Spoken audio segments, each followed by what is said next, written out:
Hi, Stamping friends. This is Jill with Flourishing Finishes. I'm really excited to be working on some cards for the fall and winter months. And in that, I was looking in the new mini catalog and I saw the wreaths. I'm not sure if you've seen it, but this is what we're going to make today. And I'm really excited to dive in. So let's take a closer look. With this card, the idea is that I loved the wreath and I wanted to use it, and I wanted to use grateful, and then I wanted to use a saying on the inside. Some people just make life better. I really wasn't intending to use Christmassy colors. I think that's what happened, but that was not my intention. So I feel like it could still be for fall and Christmas, but I think a lot of people are going to associate it with Christmas. Nonetheless, here you are.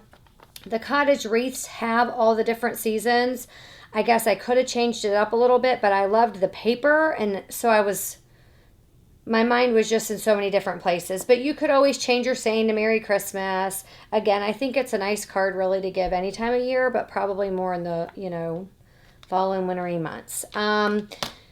Cottage wreaths do come with the country wreaths framelits, so that is how we were able to get some of our images.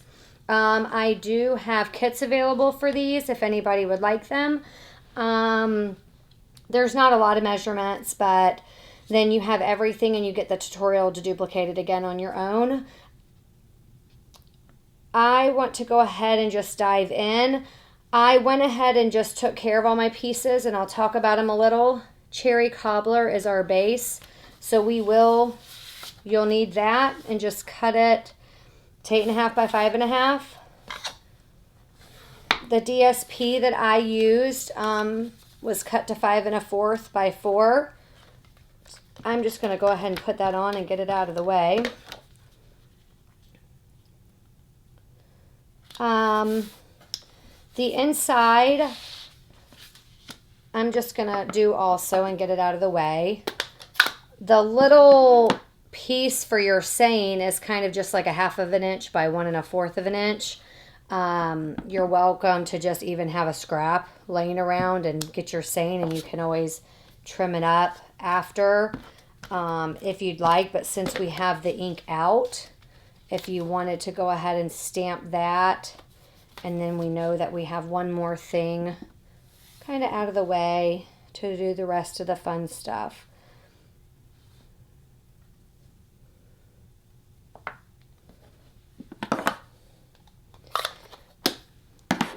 So after I got my DSP on, I wanted to build up. So I went ahead and felt like white was the best way to do that. So I have little 1-inch strips, and I felt like I needed to texture them a little bit. I used the cascading ruffles and gave it a little texture. And then I just basically kind of tried to center it in the middle of my card. I kind of line it up first, and I do the middle one first in hopes maybe for the best luck. It's all a guessing game. I'm sure some of you guys have like way better strategies for this, and I would love to hear them. Okay. They might be off a little already, but maybe with my wreath, it's harder when you can't look over top of it because the camera's there.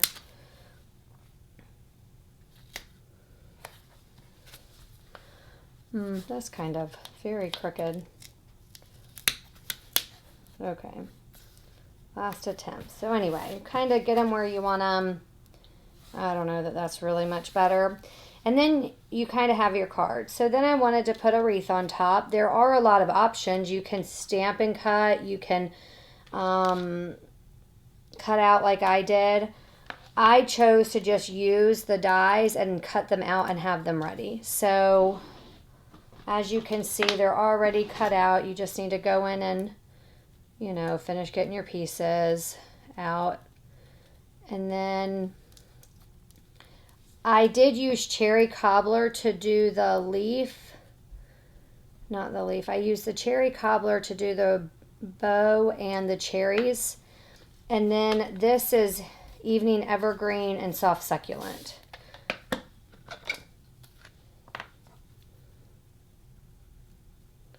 I just use a little bit of glue if it decides to work. And then, oh.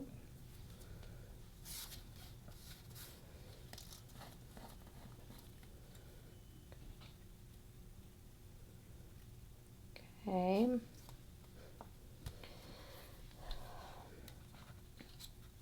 Then my little bow can just go right on the bottom. I'm going to set that aside kind of on my card right now. And I need my little holly berries, but I chose to just do them last because I wanted to see how it looked, how many I needed. And I felt like I needed 4. And I did feel like they looked the best with the stamp on top of them. So then I went around and I just stamped them real fast.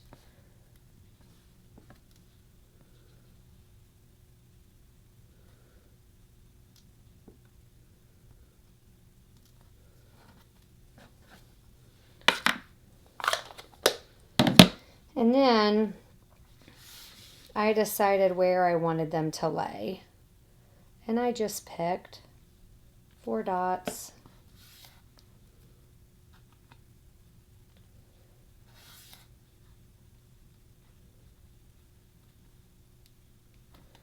I have a little tool right there, and I have a take your pick tool in my drawer, and here I am using my little fingers.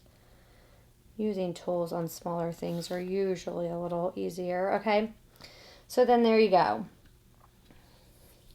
So I went ahead and just adhered the saying towards the bottom. I'm going to move it up a smidgen only because I have like something there. And then I have mini glue dots. So I used mini glue dots.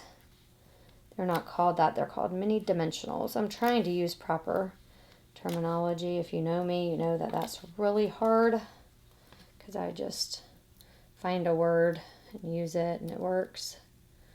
Or if they change words, but they have not changed the words of these. This is all me. I think I've said it wrong from the beginning. Some of my oldest clients and customers and team members tell me. Okay. Then I just pop it up wherever I'd like it. And there you have it. A completed card.